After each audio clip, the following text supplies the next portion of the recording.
like anybody, I don't think anybody's like, hey, I'm growing up thinking I'm going to go into sales. I think everybody finds themselves in it, realizing, wow, this is what you got to do. Most of the time, they're just looking at their backlog and they're just looking at their bank account, and they're not looking forward at pipeline, lead generation, selling cycle, closing ratios, personnel, ongoing performance. So do you have somebody on the front lines who's equipped to know how to leverage your bid for more information for the decision makers on a consistent basis? Or are you guys just kind of going back to the bid, the bid and beg kind of cycle? Even if you're dealing with general contractors, spending that extra time with them will increase your likelihood of getting more work with them and getting better margins with them. And that owner really should roll up their sleeves and be the sales manager, because they can help influence deals, they can help those new sales rise. So many cases I'm like, let's transform the existing environment and not try to bring in somebody who may be a great fit, and then they come into a very disorganized sales environment. And then all of a sudden, like, they're scraping the barrel, they're like just trying to do anything they can to do, and then they're back to panic mode.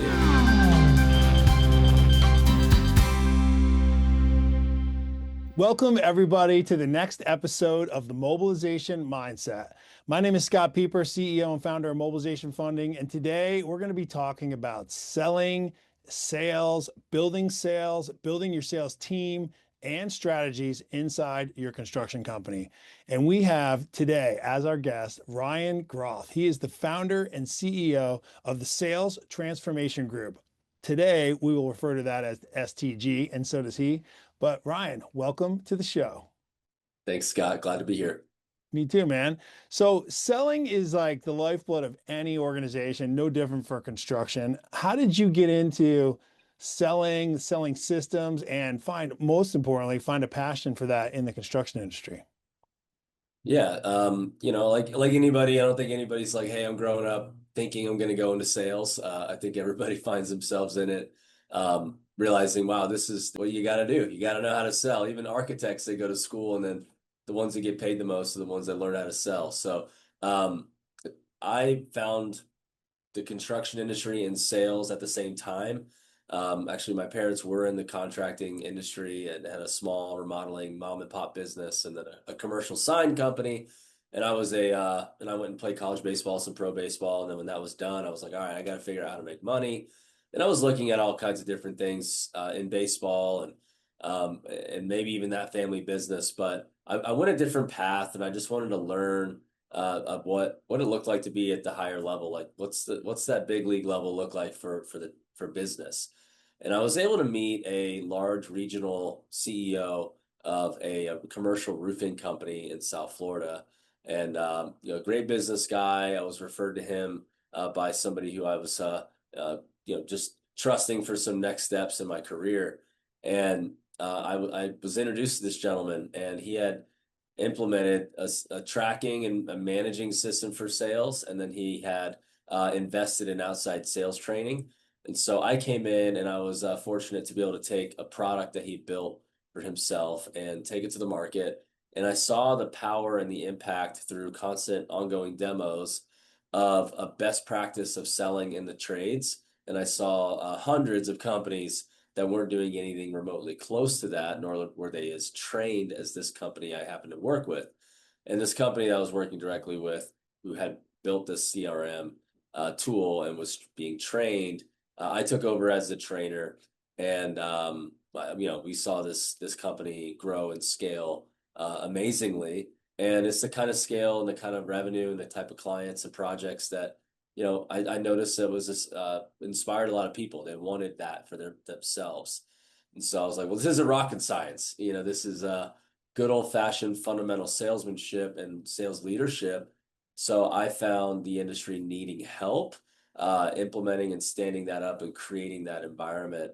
And eventually that birthed STG. And so that's what I've been doing since 2018. So when you look at a typical construction contractor of any type, and you're going to help them engage their sales organization and ultimately engage their customer base and market, what are the key strategies that you find work best? What are they doing now? And like, what do they need to implement? What's the secret sauce? Yeah, so I kind of look at it that like think about you're remodeling a home or you're building a home or a building, and most cases you look around and there's not a room that's like a sales room. Like they built it, they developed it, they put the interior, they have furniture, they have it doesn't really exist. It's kind of like a closet in like the main room. It's like this little, it's like this is the sales structure. And what I find is that the structure is lacking. So what do I mean by the structure of the sales department?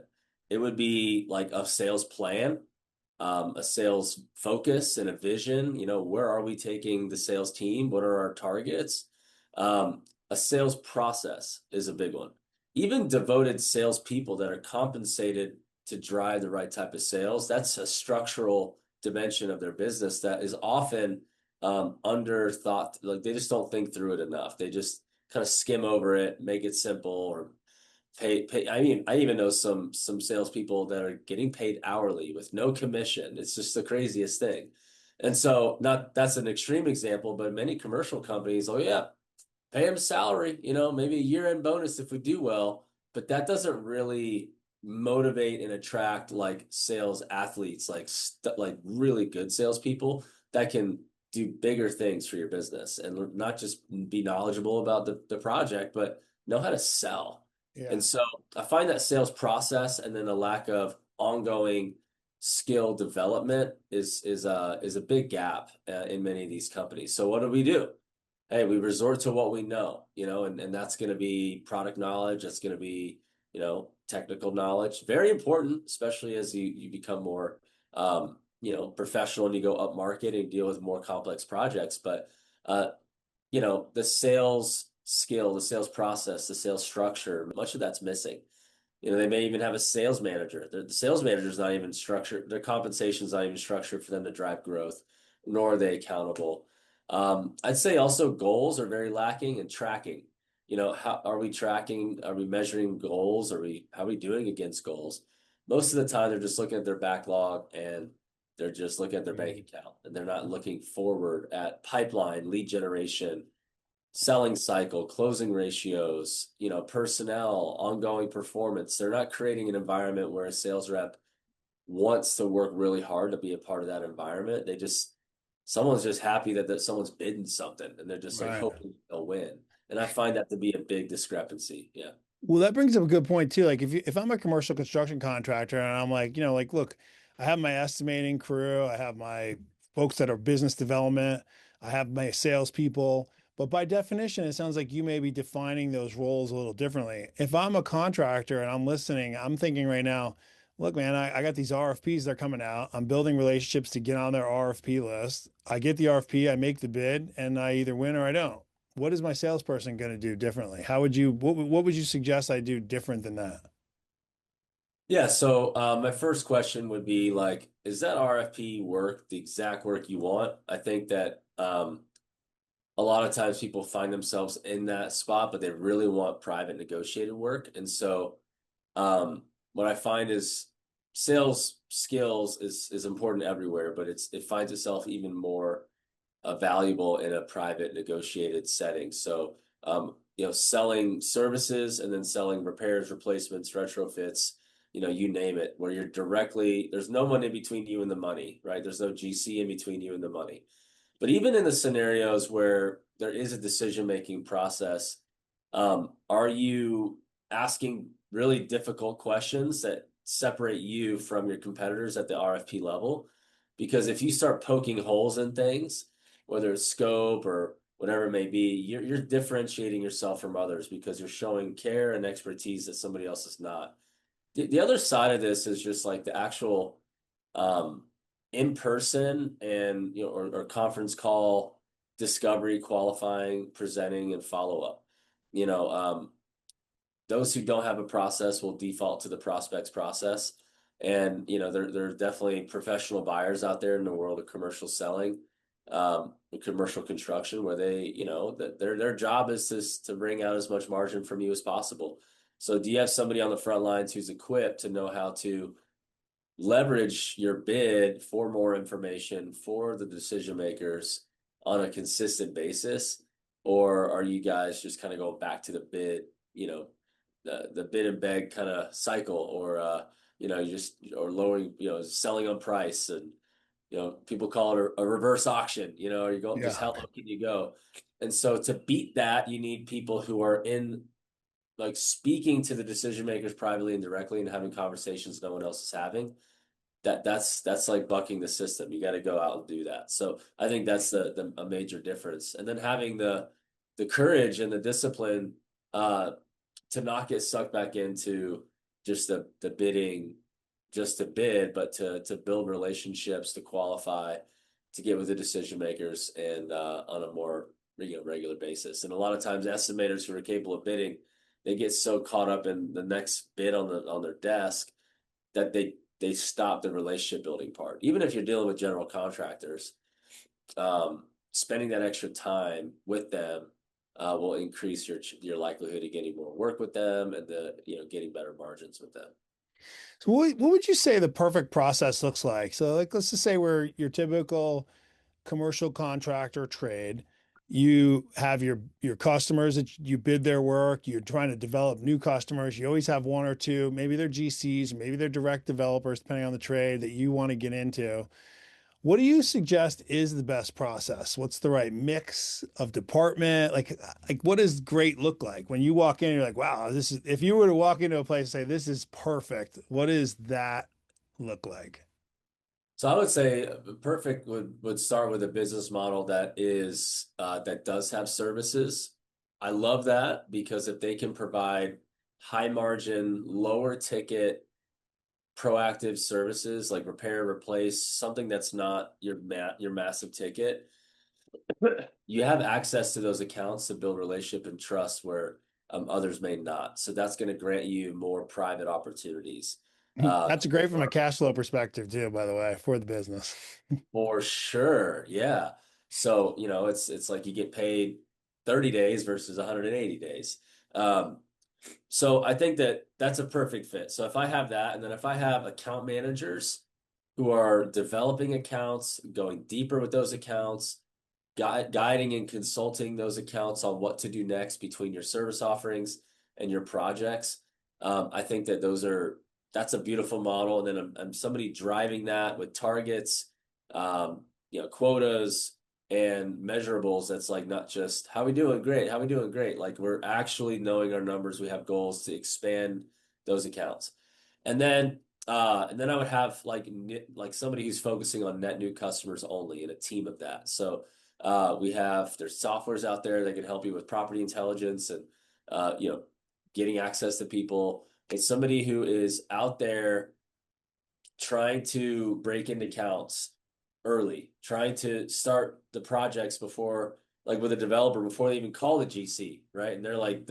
you're that sub trade or that specialty trade um, that they already want you in there on the bid, whatever it may be. And then obviously if it's building owners um, and facility managers and property managers, it's more whether it's services or replacement opportunities. You're out there getting them to fire their current vendor, or getting them to question the performance of their current vendor, or catching them at a time where they're frustrated, and you guys have an opportunity to compete. So if I see like a company who has a hunting team who's just dialed in on net new business, they're pounding the phones, they're doing walk-ins, they're doing that type of stuff. They have representations at BOMA and IFMA and associations, and they're out there beating the street, and they're networking strategically. And then you have an account team who's farming and nurturing and growing and expanding proactively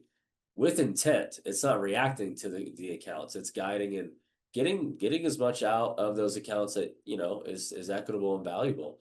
Um, and so when I see that with leadership, keeping them on track, and then even recruiting new talent for that, then man, that's pretty special. And then in that, they're getting coached, and there's role playing, there's constant like professional upgrades that they're seeing through, yeah, not only their experience but outside kind of coaching, just like athletes would get coached, and their skills are being improved upon. So So let's say I'm a $5 million to $15 million business, somewhere across that spectrum. How many salespeople should I have? How big is this department? What type of allocation of resources should I have in it? And like, what should these salespeople be making? Can you give me any more color to that? Like what kind of business, what kind of Yeah, services? so let's say it's your typical large trade scope. It could be, let's keep it to electrical, plumbing, HVAC. It's a mechanical trade. Maybe it's site work, contractor work. Like, it's one of the major trades. Could be structural concrete, block, could be masonry, anything in Yeah, that capacity that you feel comfortable like walking through. And they're at that 3, 4 million, $5 million range. And now they have like they've made it through the hard. They've built a business that's sustainable. They're probably profitable at that point as well. yeah, And now they're trying to grow. Hence, they're going to invest in this sales team, or at least the sales team they have. They're going to now put education behind it or a commitment to it, and like yeah. look for you, like implement these kind of things. What is the size of that department, and what should these sales folks be making and compensation wise? I'm trying to think like one of those business owners, like, oh, this sounds Yeah. cool. Okay, I'm ready to go. I'm trying to get to 10 million. Maybe it's in the Yeah. sales arena. How do I make this happen? Yeah, so I would probably say you're gonna have your longest tenured teammate that's not the owner, who, by the way, the owner's probably brought in most of that revenue. So you have the owner with this teammate that they trust, that's probably their right-hand person if they're an average commercial company doing that kind of volume. So they probably have a sales team of two, basically, right now. And most of them are like, yep, that's right. It's me and so and so, right? Yep, that's Yeah. it. So what I would do is I would professionalize the comp plan of that number two as your account executive, account manager to take your existing business and expand upon it. And I would likely set some goals with their on target earnings. It could be somewhere around, 180 to 220,000, something like that, if they hit these goals. But they do have a baseline salary because they're managing relationships, but there needs to be targets, and it could be commission and or bonus structure with an on target earnings upwards of that. So I would focus on that. They're expanding existing accounts. But the reality is they're probably also getting the new business, the new leads. If you have a new lead, you Mhm. have no one else to send it to. So what I would do from there is I would find 2 to 3 frontline sales reps, and I would start hunting for new business, because what's going to happen is this teammate who's structured to their comp plan is structured to expand accounts. Yes, they're going to see a lot of follow up and a lot of deals close, but you're gonna find that that ends like, hey, we squeeze the juice out of everything right now. 9 months later, like, there's nothing else right now, right? So if we haven't gotten new accounts, we're in trouble. So what I would say, Scott, is I would get 2 to 3 entry level frontline salespeople that are focusing on that new business, and you're probably going to see one of them not make it, right? So that's why I'm going to hire a few, and also you're creating a sales culture. So that owner, they need to become professionally trained on running and managing a sales team, and that's what I find Mhm. most people stop doing. And that owner really should roll up their sleeves and be the sales manager, because they can help influence deals. They can help those new sales guys close some deals. So that sales leader, that owner, is now wearing the sales leader hat. So they're now the recruiter, they're coach, they're holding people accountable, they're running sales meetings, and that's their job, is to grow revenue with those teammates. And so that's where I would start. And then what might happen is that one of those newer sales reps in a year and a half could become account managers, because of the accounts that they brought on. They can just continue to nurture and grow those accounts. And then we bring on some frontline new business development, or, new account executives that are focusing on new business, to kind of fill the bench, and go from there. Yeah, so I'm thinking through this too. If I'm a business owner and I'm thinking about the investment I'm going to make in the sales department, including the account executive I have now, and like build this out. And maybe it's a 2 or 3 year strategy, but I'm getting itself started. The thinking about the dollars I'm going to invest in this, both time wise and real money in terms of compensation and training, et cetera. What is a typical break even analysis, or what's the right way to frame up in my mind how long I should be expecting before, assuming I do things right and have the right people? that I see a return on this type of investment in the sales line? Yeah, that's a good question. It depends on your margins. It depends on, um, your selling cycle. Those types of things matter. I think that if you're an owner who's bad at sales and you hire salespeople who are good at sales, you're gonna get it's gonna be if it's tough. I don't know the answer to that question because I've seen owners who are good at sales stop selling because they're trying to build a sales department and then no one's quite as good as them even if they train them for a while and then they start to see a frustration point and it's a longer ROI. But if the owner who could sell stays in that mode and helps mentor, train, and coach the salespeople with some sales training and some Mhm. education, you could see a pretty big impact there because they never let their hand off of the sales pedal, so to speak. They're just working through teammates more and training them up. I don't know the answer to that question. I have to really probably break it down. Um, but if you look at some business models lend itself to being able to pay commissions because of the sales cycle and because of the time to get paid, where some, it may be more difficult. So you have to front that salary. So I think it's tough to answer it right off the rip. But Yeah. Do you have a good example maybe of like a customer you've worked with that started out at a certain size wise or spot in their marketplace and then implemented some of these strategies and what like maybe what a best case scenario can look like? yeah, so I got a commercial contracting business in Ohio that we worked with. There's a few I can rip off as an example. So this was a gentleman who for 15 years, was had a couple 1099 guys, was doing 5 million every single year. So just doing a little bit here, just making money. I'm sure he's doing okay, but wanted more. And so we started working with them and we took one of their more promising leaders who he thought was going to buy the company from him and we helped him and we trained him to grow sales. They went from 5 to 10 million that next year by just focusing on prospecting. That's something they never have done before. They just would react to leads coming in. But from there, that gentleman was hoping to buy the business. It didn't work out. It fell through. He ended up starting a competing company down the street. So Oh, then he brought on another teammate who was younger, um, maybe just a better fit, just had a good fit for this, a good knack. He was a guy in the field, so he professionalized his, career growth. Uh, Took him from in the field to sales director, and we trained him. And they went from 10 to 15, and then 15 to 20 the next year, and then 20 to 25 the next year, and then 25 to 28 the next year.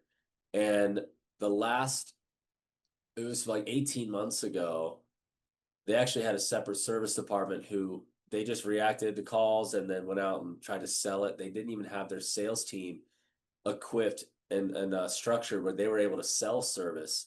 So they had to like basically say, hey, this could be service, but they wouldn't even like sell it that much because they wouldn't like want to delegate that. So there was like a disjointed effort on service and construction. So they were just selling construction and seeing that kind of increase just from cold calling and prospecting and taking them around the sales process. Now they've integrated service, so now they're able to grow accounts even more strategically. And I'm expecting a really beautiful, next year from them. That's an ideal scenario. I mean, they bought a new building and all the beautiful things you do when you grow as a commercial company. There's another guy, a commercial contractor. The owner is a good sales guy, cares about his clients, doing about 2 million a year. I mean, and you got low overhead, is doing 2 million a year. It's not bad, But we actually had one failed attempt at a hiring of a sales manager with some salespeople. They all didn't work out. So talk about like getting tired and this being frustrating, right? Like I bet. I've been selling, I got this sales training, I've got this sales manager, these sales reps, and they're not working out. So we actually plugged in some fractional sales management with some promising sales reps that remained. And then we finally ended up getting a professional manager in who's was a sales manager for, gosh, I think 2 years. And then now she's the COO, and then they took a sales rep who's really good at managing, and now he manages. So they went from this owner 6 years ago selling by himself, a failed attempt at V1 of the sales team, and now they have a COO, a sales manager, and six outside sales reps. And they're definitely closing in on like around, 17, 18 million now compared to the 2 million when they started. So those are the kind of things that are great. A lot of times owners get the low hanging fruit. They get the relationships that they know. They get the clients that they can, but prospecting works. It just takes human beings with the right mindset and a good process and effort to do it. And, a lot of people are they're afraid of it not working out. They're afraid of it, putting money and time in and it doesn't work. And there's a risk for sure that could happen. But if you do hire right, you have a good training plan, you have a good process, they are held accountable, and you guys are not afraid to, you know, overcome excuses your sales reps are inevitably going to give you, and you push through for a standard and performance, it will turn the corner and things will start to change. So now with STG, if someone is listening to this and they think like, okay, this sounds great. I'm that person right now bringing in the sales. I'm also the owner. I'm also managing the rest of the business. How can they engage with you to either hire and locate the current talent or bring the talent up that's already inside the organization? Do you have plug and play systems they can use, or how does it work? Yeah, so we have plug and play sales training systems for commercial, residential contractors and sales managers. So many cases, I'm like, let's transform the existing environment and not try to bring in somebody who may be a great fit, and then they come into a very disorganized sales environment. So I'm like, let's get a sales plan together. Let's get a sales process in place. Let's get you using it. Now let's get somebody who's a promising talent. Let's get them on a comp plan. Let's get them using the system. Let's train them. Let's get activity. Let's get momentum. Let's get going. Um, we also have systems on how to recruit. We don't do recruiting for people. It's one of those things where like any contractor has their primary thing that they do, and then they try another trade or something, and then it just doesn't work. And it's like, man, this isn't very profitable. That was us with recruiting. I don't recruit anymore. I just provide some tools and some systems to help you do it yourself. I'm a big fan of you being a recruiting agency internally with your branding, your marketing, your systems that we can provide you. You build it. So, but yeah, at the end of the day, if you need help with a sales management system and then a selling system, we are here to help. And if you do that, we guide you through group calls, in-person workshops, on-site kickoffs with your team, excuse me, coursework, regular group coaching, private coaching. So we're here to help bring a transformation and augment your need for sales improvement. I love it. And so, how often do you see business owners thinking about the sales process and then they wait, or is the biggest mistake they just never implement it at all? So, is it one of those things I guess like people are always thinking about but just don't know whether to act, or is it something they're not thinking about at all and they need to create? It's funny, like I think that if they land a big job, their backlog is full, they're like, okay, I don't really need this, right? Because they just Yeah, I can they see feel that. good, and then all of a sudden, like they're scraping the barrel, they're like just trying to do anything they can to do, and then they're back to panic mode. And I get it. Like I'm a business owner, I've totally been there.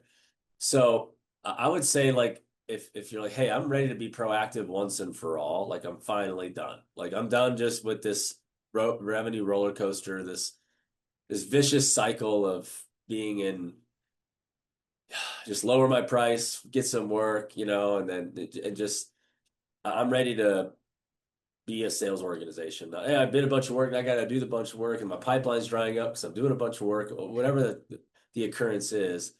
Hey, let's actually be an offensive unit, put points on the board. Let's do it once and for all. I know this isn't going to be a 30-day magic silver bullet, snap my fingers and I'm rich. It's going to take time. But if you give it time and you are just steady with it, man, it's awesome. It could be really special. I mean, it's like, think about it. Look around your marketplace.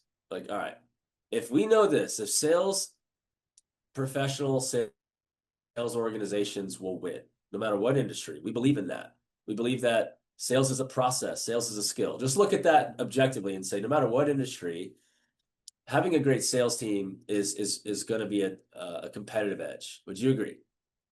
Yeah, no doubt. Look around your industry and look around your market and ask yourself, how many of my competitors actually have a department that looks like a sales department that's devoted to selling well? Like, think about it. You're going to look around and you're like, it's not that many. Yeah, they don't. They And, really and don't.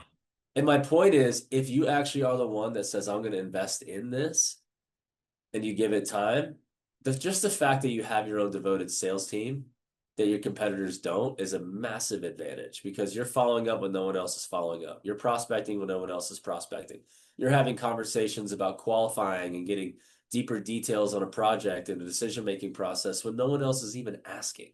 So you're like, all these things are happening when no one else is even doing it.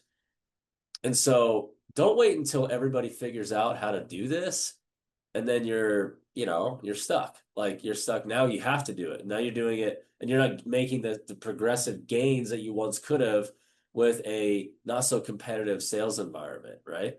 So do it now. Just decide, ready to be proactive, and build a sales organization that's moving every day, and not just react and be on this roller coaster of revenue, and which is what inhibits you from breaking through. Like you may have a big year because you landed a couple mega jobs, but like you're not growing every year 20%, 25, 30%, or like growth. Like you're not seeing that. Most companies aren't. And it's because at the end of the day, backlog comes from contracts, contracts comes from pipeline, right? And pipeline comes from what? Brand, yes. Existing relationships, sure. But it comes from individuals who can close those things and who can generate those things. So being proactive about that process will be a difference maker. So how much do you see the salespeople being accountable through the execution of a job or project they sold? Um, in some instances we advise to pay the commission contingent upon the gross margin coming in at what was estimated and how it was job costed. So sometimes, they care about the relationship, but um, in more cases than not, I'd say like 70% of the time, we're seeing that sales reps are not managing the projects all the way through, and that they have devoted project managers who are specialized in that, and that they're focusing their time on relationship building, developing pipeline, getting deals done. I love it. Well, Ryan, tell me how people can find you if they are interested, they want to get some information, they want to see what you guys can put forth. What's the best ways to find you and your company? So find me. You can add me on LinkedIn. Just look up Ryan Groth. I'm on Instagram as well. For those who have an Instagram, I'm on Facebook. I just feel like yeah, I'm on it. I'm on all those three. Those are the three I'm on.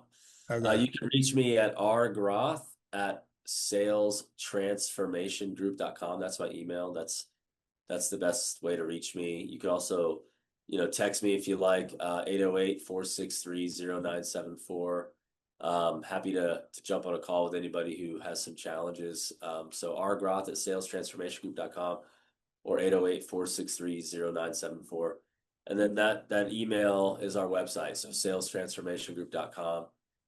You can find us there, book a call, but reach out to me directly if you have some challenges, and I'd love to help you. Perfect, man. I appreciate it. And we'll put all your info in the notes as well. For those of you that are listening, you can see us on our YouTube channel. You will also find this podcast live if you want to see what Ryan looks like face to face. You can also find information on mobilization funding at mobilizationfunding.com. And most importantly, if you got any value out of this, please share the episode, share the information, give both Ryan and I a follow. You can find me on LinkedIn as well. And Ryan, I thank you very much for sharing the sales insights. It's something that's not talked about often in construction, but I think yet still very, very important and often misunderstood. So thanks for bringing some insights and landing the plane on where to be in the construction world and sales. Thanks, Scott. All right, everybody. Until next time, have a great week, and may God bless you.